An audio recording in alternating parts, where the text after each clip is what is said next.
The morning sun cast long shadows across the small town's main street as 72-year-old Marcus Chin swept the front steps of his modest hardware store.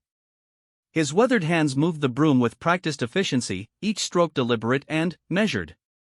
Passers-by might see just another elderly shopkeeper starting his day, but they missed the subtle signs that spoke of a different past, the way his eyes constantly scanned the street, the economical movements that wasted no energy, and the faint scars that traced patterns across his knuckles. Marcus had owned Chen's hardware for 15 years now, ever since retiring from a career he never discussed in detail.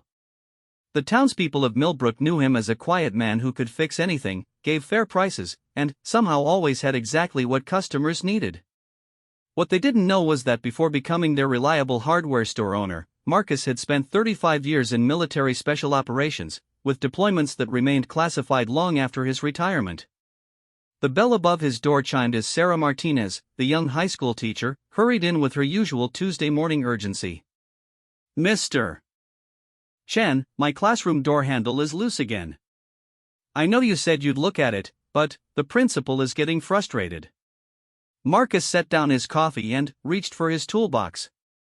"No problem, Sarah. Let me grab what I need." He selected a few tools with the same careful attention others might reserve for choosing fine wine. "How are your students handling the new semester?" "They're good kids, mostly. Though we've had some trouble with a group from the city.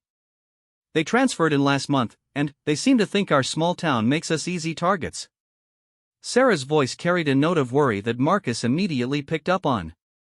"What kind of trouble?" His tone remained conversational, but something shifted in his posture, a subtle straightening that spoke of alert attention. "Just bullying, really. They target the younger kids, take their lunch money, that sort of thing. The local police say there's not much they can do without more serious evidence." Sarah sighed. "I hate feeling helpless." Marcus finished packing his tools and stood. Sometimes the best response to bullies is showing them they picked the wrong target. "Mind if I walk with you to the school? I'd like to see this door handle myself." The walk to Millbrook High took them past the town square, where several teenagers lounged near the war memorial. Marcus noticed them immediately, 5 young men, probably 17 or 18, with the cocky bearing of those who'd never faced real consequences. Their clothes were expensive, their attitudes dismissive of everything around them. These weren't local kids struggling with typical teenage problems, these were predators who'd found what they thought was easy hunting ground. One of them, a tall boy with bleached hair and multiple piercings, was casually shoving a younger student while his friends laughed. The victim, maybe 14 years old, clutched his backpack tighter and tried to walk away, but the group moved to block his path. "Hey old man," the tall boy called out as Marcus and Sarah approached. "This is our spot now. Find somewhere else to walk your girlfriend." Sarah tensed beside Marcus, but he simply continued walking at the same steady pace. "Just heading to the school," he said mildly. "Don't mind us. I said find another way." The teenager stepped directly into Marcus's path, close enough that Marcus could smell the cigarettes on his breath. "Maybe you need help hearing, Grandpa." Marcus stopped and looked up at the boy, who had at least 6 inches and 40 pounds on him. His expression remained pleasant, even slightly confused. "I'm sorry, son. Is there a problem?" The other teenagers moved closer, sensing entertainment. The tall one smiled cruelly. "Yeah, there's a problem. This whole dead-end town is full of weak people who don't know their place. Maybe it's time someone taught you." "Tyler, please don't," the younger student whispered, trying to edge away from the growing confrontation. Marcus glanced at the frightened boy, then back at Tyler. Something flickered in his eyes, just for a moment, before the mild expression returned. "I tell you what, son. Why don't you let the young man go to school, and we can discuss whatever's bothering you?" Tyler laughed, looking back at his friends. "Did you hear that? The old guy wants to discuss things." He turned back to Marcus, moving even closer. "Here's what we're going to discuss. This is our town now. These weak kids are our entertainment. And old men like you need to learn to show respect." "Respect," Marcus repeated thoughtfully, as if considering the concept. That's interesting. In my experience, respect is something that's earned, not demanded. Maybe you didn't understand. Tyler reached out to shove Marcus's shoulder. Let me make it clearer, his hand never made contact. In a movement too fast for most of the watching teenagers to follow, Marcus caught Tyler's wrist, twisted slightly, and, suddenly, the much larger boy was on his knees, gasping in pain. "Now that I have your attention," Marcus said conversationally, his grip maintaining just enough pressure to keep Tyler immobilized, "let's talk about respect. See, where I come from, picking on people weaker than you doesn't earn respect. It earns correction." The other teenagers started forward, but stopped when Marcus glanced at them. There was something in that look, a cold assessment that suggested he was calculating exactly how to handle multiple attackers, that made them hesitate. "Tyler, is it?" Marcus continued, as if he weren't restraining a struggling teenager. "Here's what's going to happen. You're going to apologize to this young man you were bothering. Then, you and your friends are going to walk away and think very carefully about what kind of people you want to be." "You can't," Tyler started, then gasped as Marcus adjusted his grip slightly. "I'm not threatening you, son. I'm educating you. There's a difference." Marcus's voice remained calm, almost grandfatherly.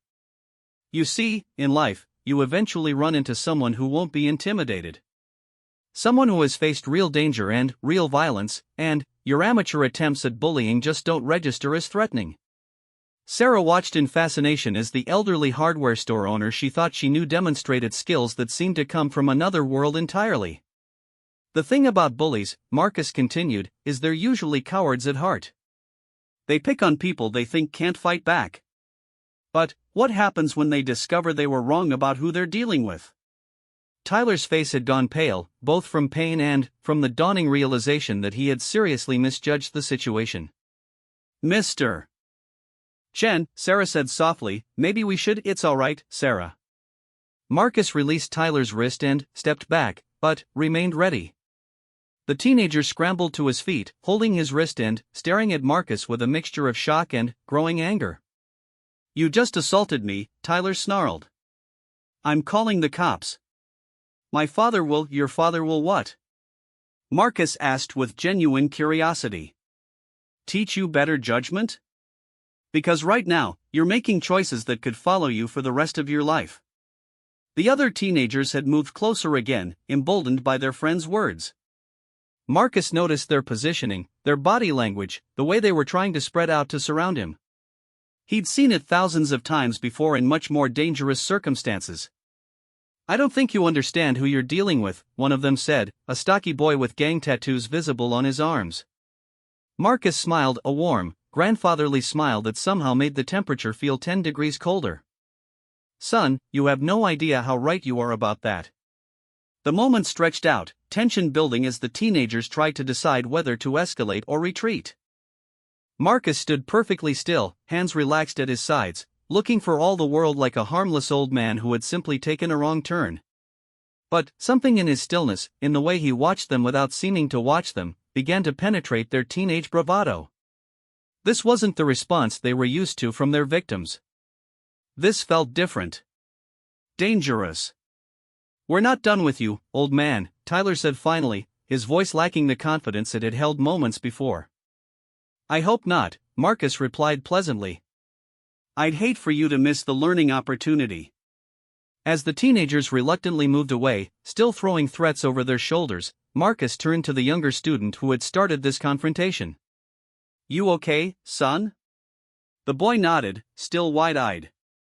"How did you do that?" "Tyler's been bothering everyone for weeks." "Sometimes standing up to a bully is easier than you think," Marcus said gently. "The hard part is knowing when and how to do it safely." Sarah stared at him as they resumed walking toward the school. "Mr. Chen, what exactly did you do before you opened the hardware store?" Marcus was quiet for a moment, his eyes scanning the street with renewed vigilance. "I served my country, Sarah.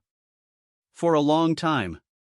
In places where knowing how to handle yourself wasn't optional." "Military?" "Something like that."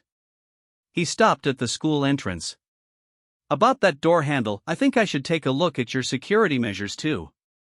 Those boys aren't going to forget this, and they might be stupid enough to escalate.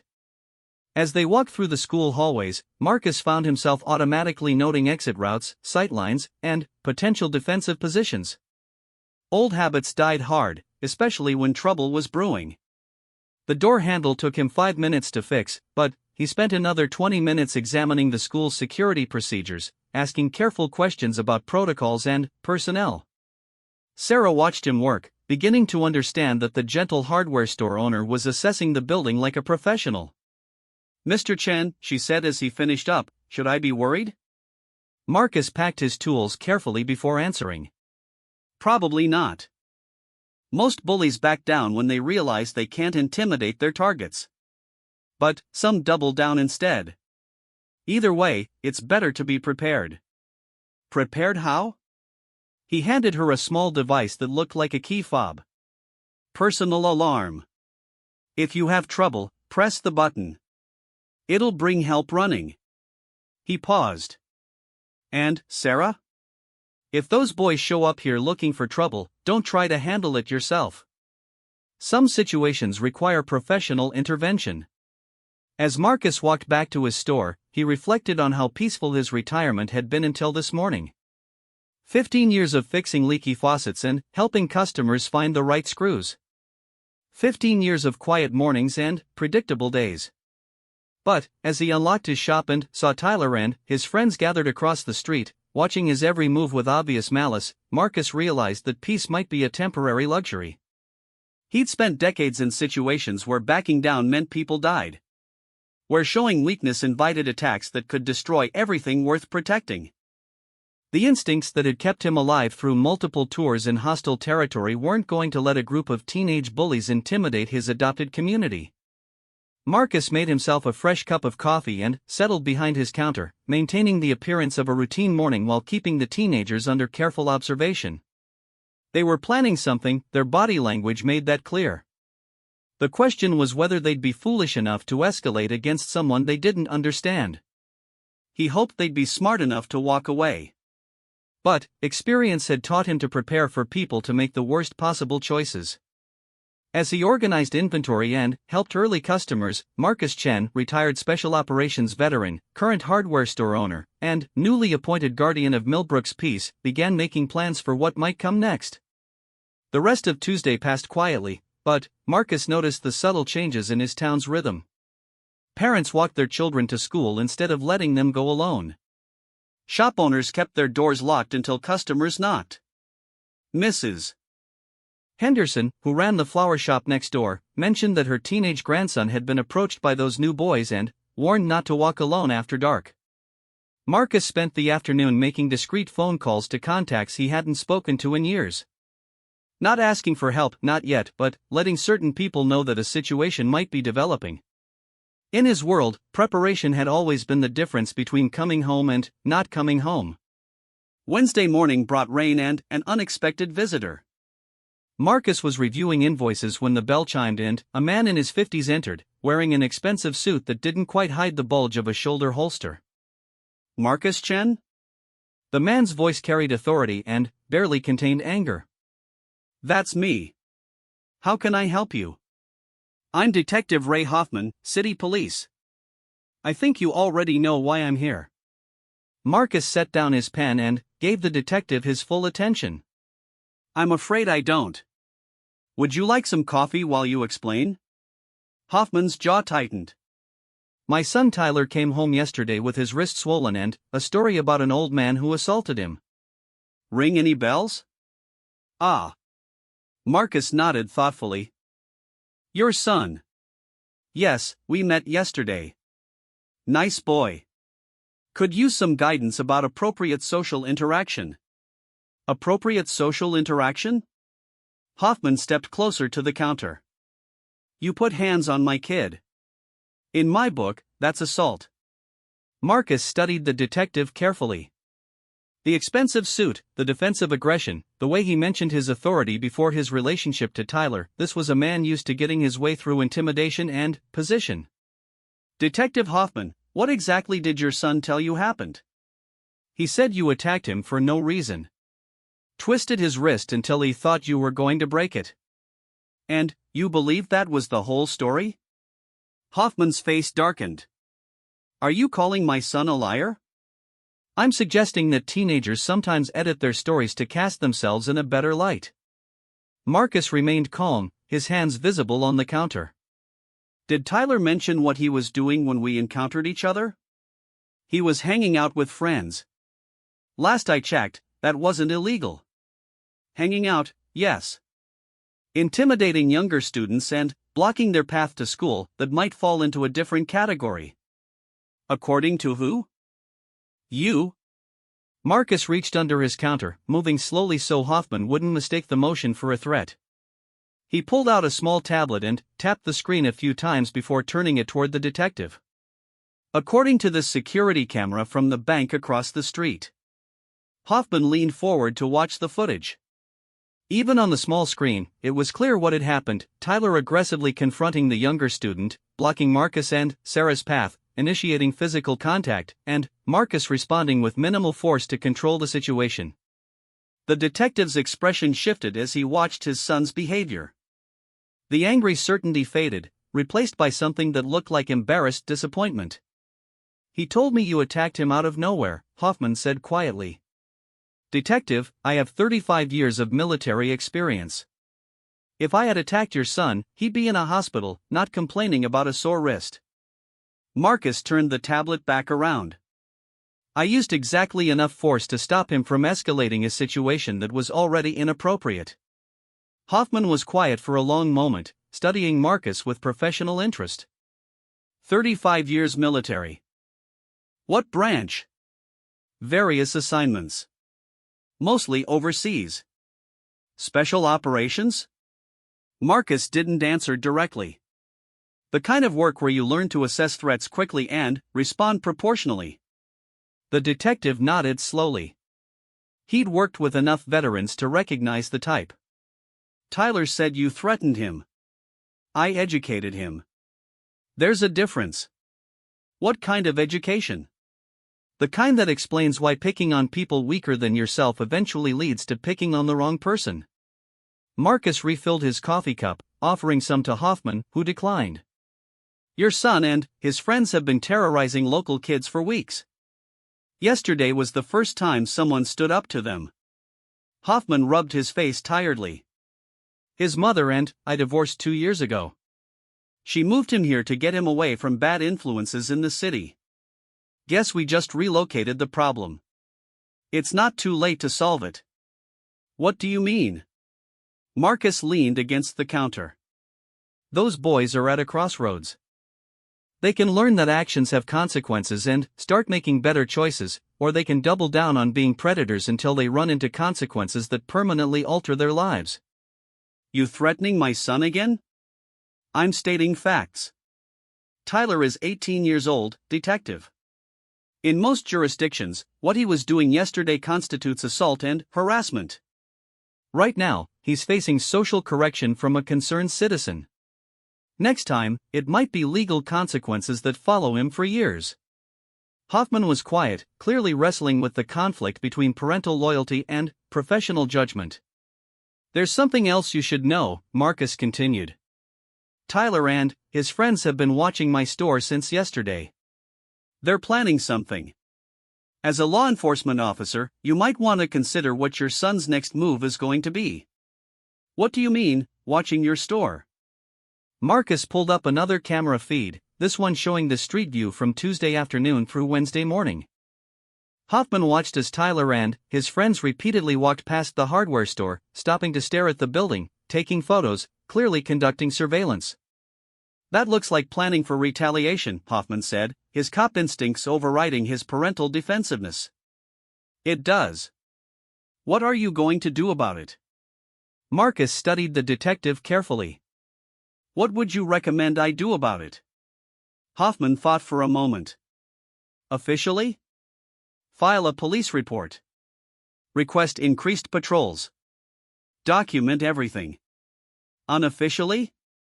Unofficially, you look like someone who can take care of himself.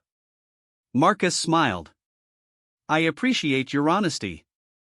Look, Mr. Chen, can I call you Marcus? Tyler's been headed down a bad path for a while now. Maybe what happened yesterday was exactly what he needed. Maybe. Or maybe he's angry and embarrassed and looking for a way to save face with his friends. You think he'll try something stupid? In my experience, 18-year-old males who feel disrespected often prioritize proving their toughness over making smart decisions. Hoffman pulled out a business card and wrote something on the back. That's my direct number. If Tyler or his friends cause any trouble, call me immediately. I appreciate that, Detective. But I should mention something else. What's that? I'm not the only person they've been watching. They've also been paying attention to Sarah Martinez, the teacher who was with me yesterday. And several of the students they'd been targeting. Hoffman's expression hardened. They're planning to go after the teacher? I don't know what they're planning. But their behavior suggests they're not ready to let this go. The detective stood up, decision made. I'm going to have a very serious conversation with my son. And I'm going to make sure the local department knows to keep an eye on things. That would be helpful. As Hoffman reached the door, he turned back. Marcus, can I ask you something? Sure. When you grabbed Tyler's wrist yesterday, you could have seriously hurt him, couldn't you? Marcus was quiet for a moment. Detective, I spent decades in situations where hesitation meant people died. Where showing mercy to enemies got good soldiers killed. The fact that your son walked away with nothing more than a sore wrist and wounded pride should tell you everything you need to know about my intentions. Hoffman nodded. I was hoping you'd say that. He paused. Tyler's not a bad kid at heart. He's just lost right now. Most bullies are. They're usually reacting to feeling powerless in some other part of their lives. His mother's remarriage hit him hard. New stepfather, new rules, new town. I think he's been acting out to feel in control of something. Marcus understood. Change is hard at any age. Especially when you don't feel like you have a say in it. Maybe, would you be willing to talk to him? Not as the guy who put him in his place, but as someone who's seen enough of the world to offer perspective? The request surprised Marcus. You want me to mentor the kid who's been planning retaliation against me? I want someone with real experience to show him what actual strength looks like. Tyler's been getting his ideas about masculinity from movies and video games. Maybe he needs to meet someone who's actually been tested. Marcus considered this. In his military career, he'd seen plenty of young men who'd started down dark paths but turned things around when someone offered them a better model of what it meant to be strong. I'll think about it, he said finally. But first, we need to see how he responds to what happened yesterday. If he's genuinely interested in learning, I'm willing to teach. If he's just looking for revenge, that's a different conversation. Hoffman shook Marcus's hand. Fair enough. And, Marcus? Thank you for showing restraint yesterday. A lot of men with your background might have handled it differently. After the detective left, Marcus returned to his paperwork, but his mind was elsewhere. In his experience, confrontations like Tuesday's went one of two ways: the aggressor learned from the experience and backed down, or they escalated until someone got seriously hurt. Everything would depend on what Tyler Hoffman chose to do next. Around noon, Sarah stopped by during her lunch break. She looked worried. Mr. Chen, something's happening at school. Marcus looked up from the inventory sheet he'd been pretending to read. What kind of something? Tyler and his friends showed up this morning. They didn't come to class, just hung around the parking lot. When I left for lunch, they were still there, talking to other students. Talking about what? From what I overheard, they're telling people that you attacked Tyler unprovoked. That you're some kind of dangerous psychopath who shouldn't be trusted around kids. Marcus sighed. Are people believing them? Some are. Especially the ones who don't really know you. Sarah sat down in the chair across from his desk. There's more. They're asking questions about you. Personal questions. Where you live, what your schedule is, whether you have family in town.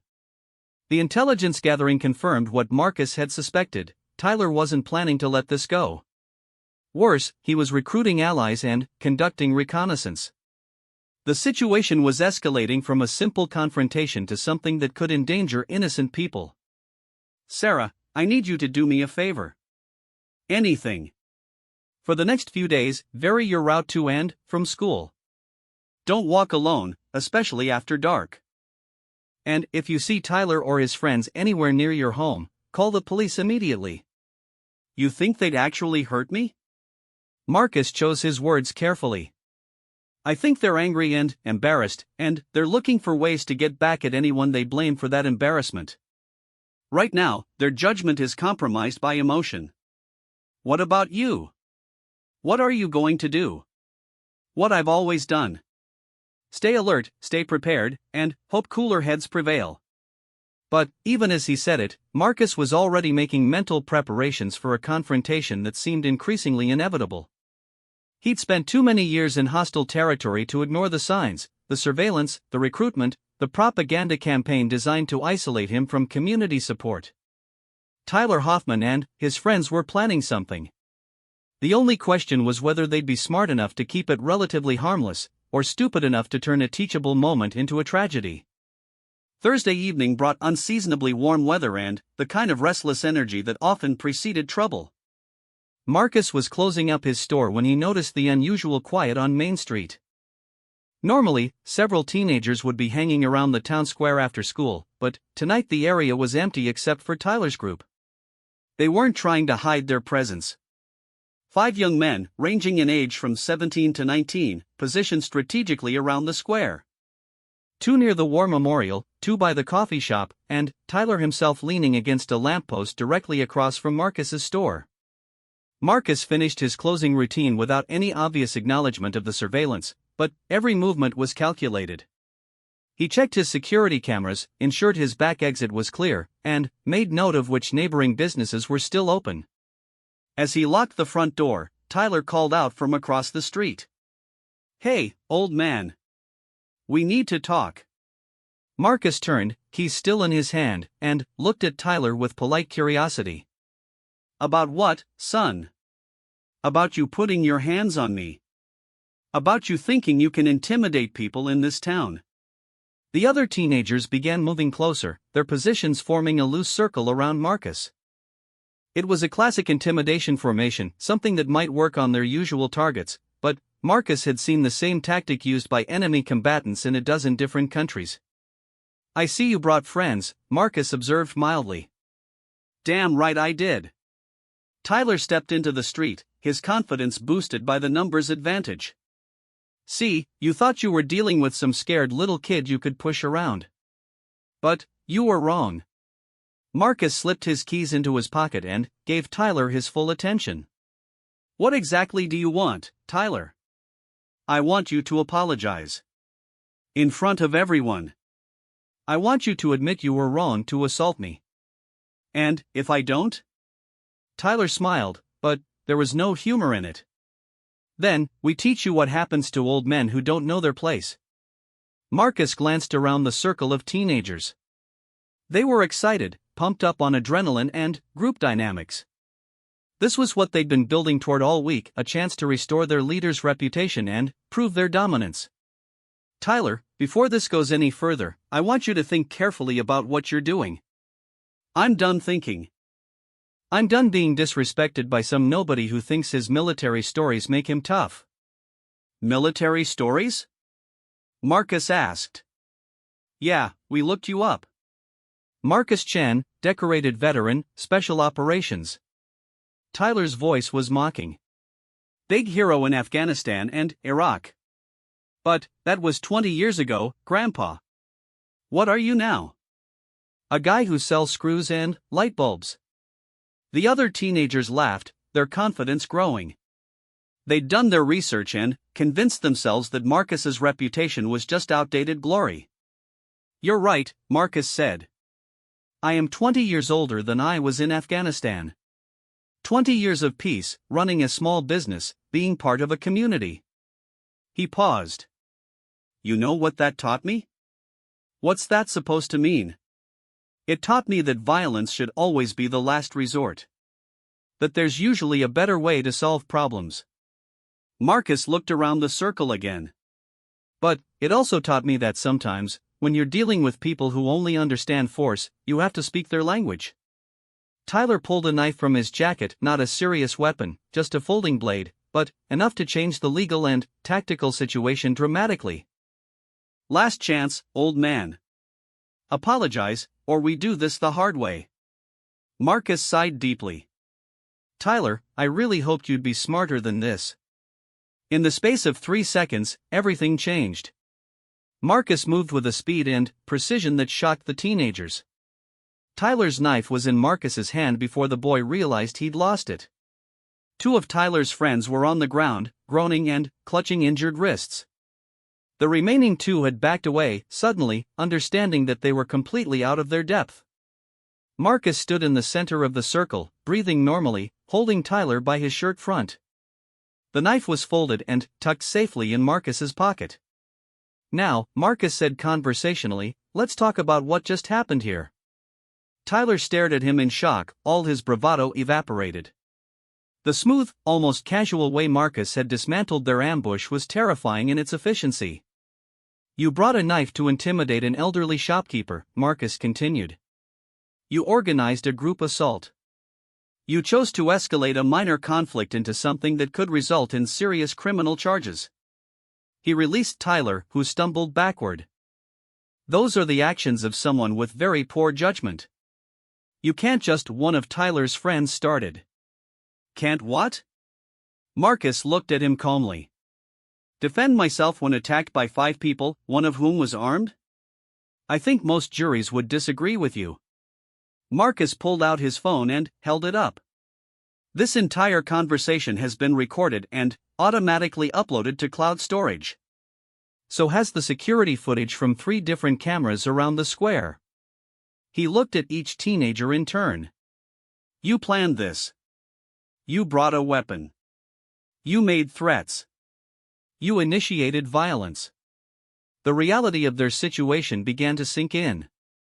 What had seemed like a simple plan to restore Tyler's reputation had become evidence of multiple felonies.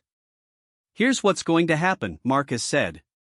You're all going to sit down on that bench and stay there while I decide what to do next. You can't make us, Tyler began. Marcus looked at him with an expression that made the temperature feel 20 degrees colder. Son, I've been very patient with you.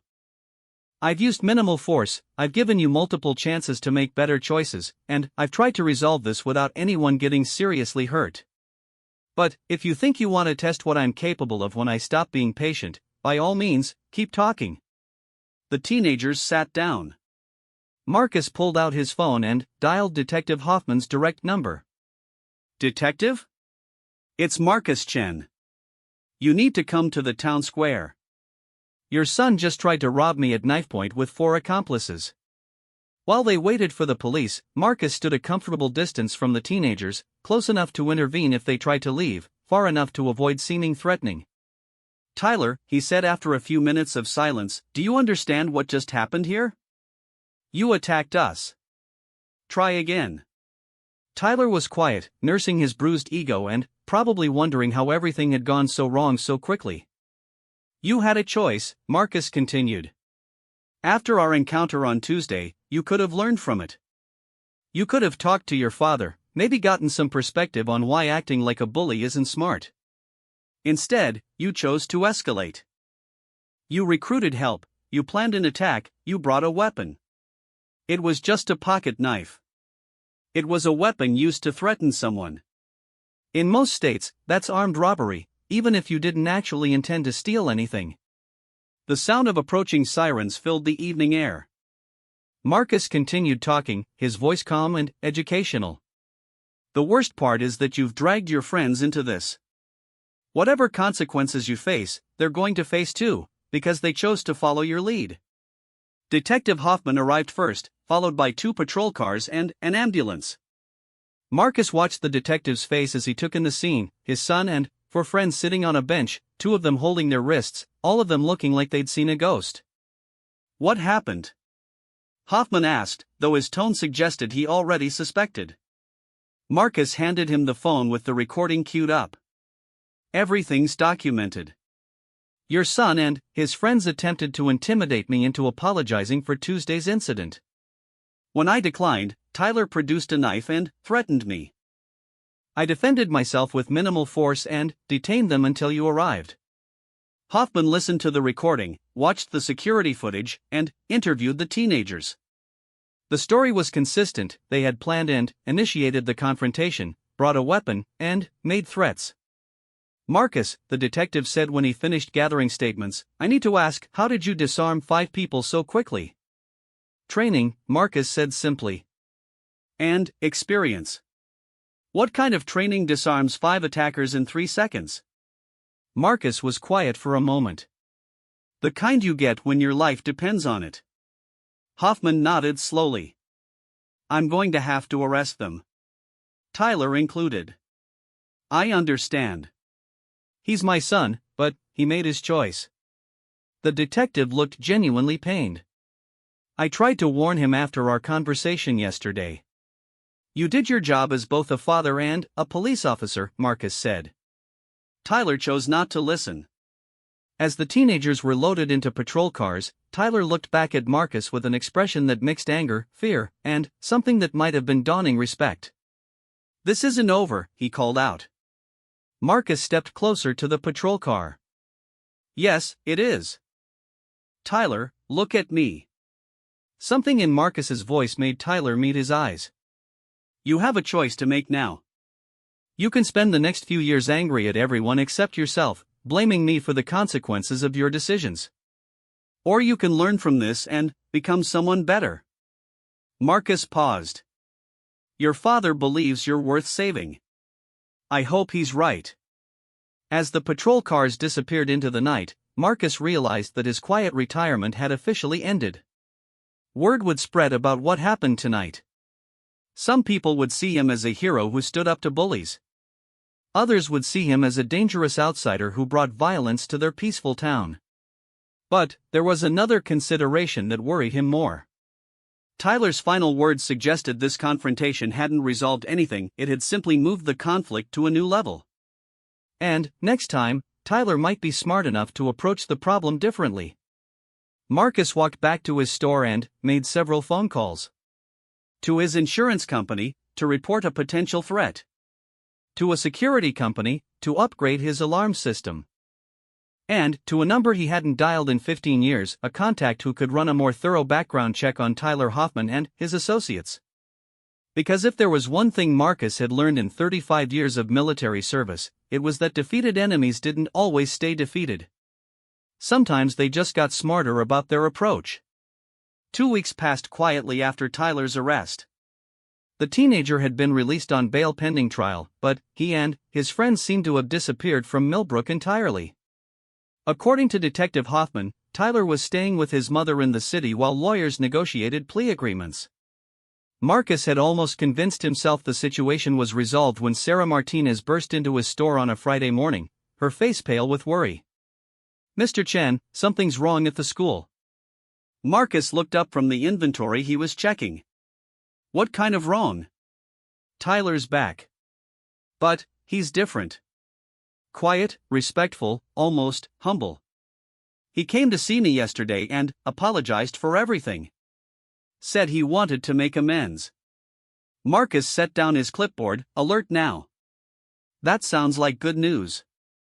That's what I thought at first. But then, I started noticing other things. Sarah sat down heavily in the chair across from his desk. He's been asking questions. Subtle ones. About you, about your schedule, about whether you live alone. What kind of questions? He asked if you had family visiting for the holidays. Whether you ever traveled. If you closed the store early on certain days. Sarah leaned forward. At first, it seemed like normal conversation, but when I put it all together. It sounds like surveillance, Marcus finished. Exactly. And there's something else. 3 men have been hanging around town. They're not locals, and they're definitely not tourists. They've been asking questions too. Marcus felt the familiar tightness in his chest that always preceded trouble. What kind of men? Older than Tyler's friends. Maybe late 20s, early 30s. They look professional. Like they know what they're doing. Where have you seen them? The diner, the gas station, walking around downtown. Yesterday, I saw one of them parked across from your store for about an hour. Marcus was already reaching for his phone. Sarah, I need you to go back to the school and stay there until the final bell. Lock your classroom door and don't leave the building alone. You think Tyler brought help? I think Tyler learned from his last mistake. Instead of confronting me directly with amateurs, he's trying a different approach. Marcus called Detective Hoffman immediately. Detective? It's Marcus Chen. We need to talk. 20 minutes later, Hoffman arrived at the hardware store looking grim. I was hoping this call would never come. Tyler's been conducting reconnaissance, Marcus explained, filling the detective in on Sarah's observations. And the three men? I don't know yet, but I'm going to find out. Marcus pulled up footage from his security cameras. Here's one of them. Hoffman studied the image of a man in his 30s with military-style posture and observant eyes. He looks like private security. Or military. That was my assessment too. Marcus, I need to tell you something about Tyler that might explain this. Hoffman looked uncomfortable. His stepfather has connections. Military contractor connections. What kind of connections? The kind that provide private security for corporate executives who've made enemies. The kind that sometimes recruits from special operations veterans who need work and don't ask too many questions. Marcus absorbed this information. You think Tyler convinced his stepfather that I'm some kind of threat?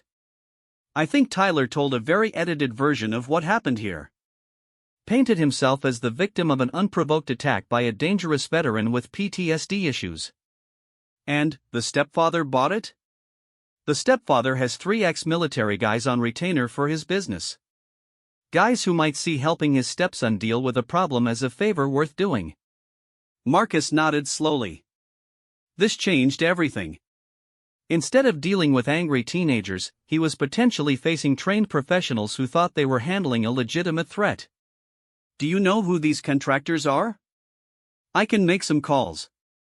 But, Marcus, if I'm right about this, you're not dealing with local troublemakers anymore. These guys won't make the mistakes Tyler made. No, they won't. What are you going to do? Marcus was quiet for a moment, running through options and scenarios. First, I'm going to verify what we're dealing with. Then, I'm going to make sure innocent people don't get caught in the middle. Innocent people like Sarah? Like Sarah, like your son, like anyone else who might be in the wrong place when this gets resolved. Hoffman understood the implication. You think violence is inevitable? I think 3 professional contractors don't get hired for surveillance and intelligence gathering. They get hired to solve problems permanently. That afternoon, Marcus implemented security measures he'd hoped never to need again. He varied his routes home, checked for surveillance, and activated contacts from his old life that he'd kept dormant for 15 years. The return call came at 6 p.m. from a number he didn't recognize. Chen. This is Rodriguez. Got your message.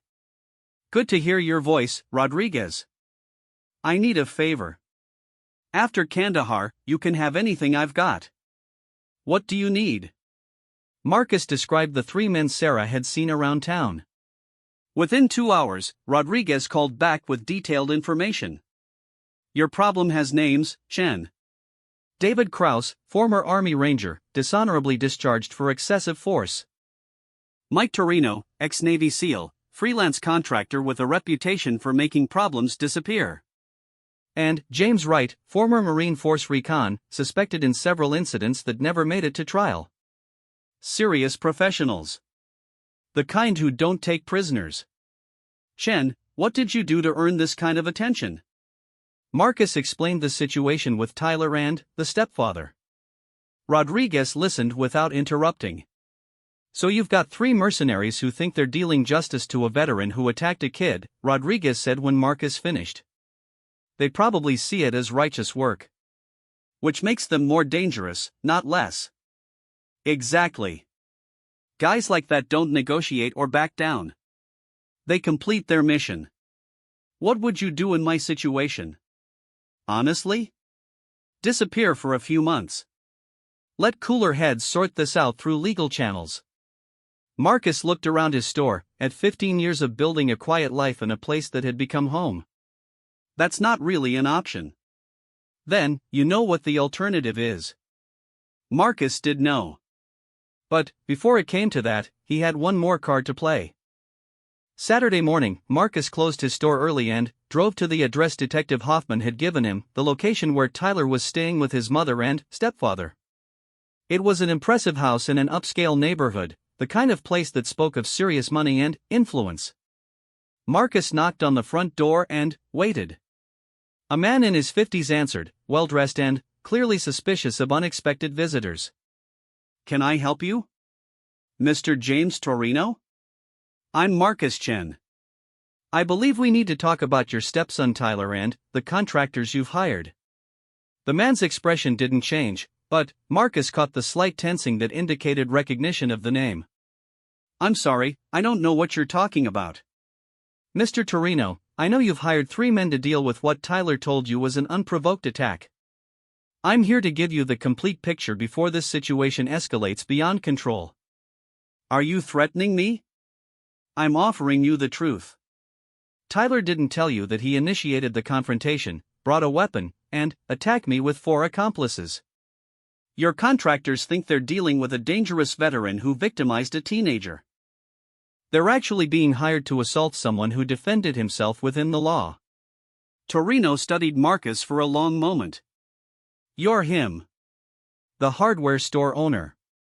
I am. Tyler said you nearly broke his wrist. Tyler brought a knife to intimidate an elderly man and discovered that age doesn't always equal helplessness. I used minimal force to stop a group assault. That's not what Tyler told me. Marcus pulled out his phone and showed Torino the security footage from both incidents. This is what actually happened. Torino watched both videos without speaking, his expression growing more troubled with each minute. Why are you showing me this? He asked finally. Because your contractors are good men who think they're doing righteous work. Because Tyler is a confused kid who made bad choices and is trying to avoid consequences. And because this situation is about to become a tragedy for everyone involved. What do you want from me? Call off your people. Let Tyler face the legal consequences of his choices like an adult. End this before it escalates into something that destroys multiple lives. Torino was quiet for a long moment. Tyler said you were some kind of elite soldier. Special forces. Something like that. What did you do over there? Marcus met his eyes directly. I eliminated threats to American personnel and interests. Usually people who thought violence was the answer to their problems. The implication hung in the air between them. Are you threatening my stepson? I'm trying to save him. And your contractors. And anyone else who might get hurt when this goes bad. How do I know you won't just disappear once I call them off? How do I know you won't retaliate against Tyler? Marcus smiled, and, for the first time, let some of his old operational persona show through. Mr. Torino, if I wanted to retaliate against Tyler, do you really think 3 contractors would stop me? The temperature in the conversation dropped noticeably. But, I don't want to retaliate, Marcus continued, his tone returning to normal. I want Tyler to learn from his mistakes and become a better man. I want your family to stay safe. And I want to go back to selling hardware and living quietly. And if I don't call them off? Marcus was quiet for a moment. Then, tomorrow's headlines will be about a tragic confrontation that could have been avoided. Your contractors are good, Mr. Torino. But, I've been doing this longer than they have, in places where coming in second meant never coming home. Torino studied Marcus for a long time. Whatever he saw in Marcus's face seemed to convince him. "I'll make the call," he said finally. "Thank you." "Chen, Tyler really did bring this on himself?" Tyler is 18 years old and made the kind of mistakes 18-year-olds make when they don't have proper guidance. The difference is that his mistakes attracted attention from adults who should have known better. Including me. Including you. As Marcus drove back to Millbrook, he reflected on how close the situation had come to disaster. 3 professional contractors, hired to eliminate what they thought was a threat to an innocent teenager. A confused kid whose lies had nearly gotten people killed. A stepfather with enough money to hire violence but not enough wisdom to verify the facts first. But it was over now. The contractors would be recalled, Tyler would face appropriate legal consequences, and Marcus could return to the peaceful retirement he'd earned through decades of service. His phone rang as he pulled into his driveway. "Chen? It's Rodriguez. What's up? Your problem just got bigger. The 3 contractors? They're already in town. And word is they're moving tonight." Marcus felt the familiar calm that always preceded combat. After 35 years of military service and 2 weeks of trying to resolve this peacefully, he was out of diplomatic options. "Thanks for the heads up, Rodriguez. Chen, whatever happens tonight, you didn't hear it from me." "Understood." Marcus ended the call and began preparing for visitors. Not the kind who would knock politely on his door, but the kind who would come in the dark with serious intentions and professional skills. As the sun set over Millbrook, Marcus Chen, retired special operations veteran, current hardware store owner, and guardian of a peaceful town's innocence, made ready to remind 3 contractors why some old soldiers should never be mistaken for easy targets. The warning Tyler had received 2 weeks earlier was about to become a demonstration that would be remembered long after the headlines faded.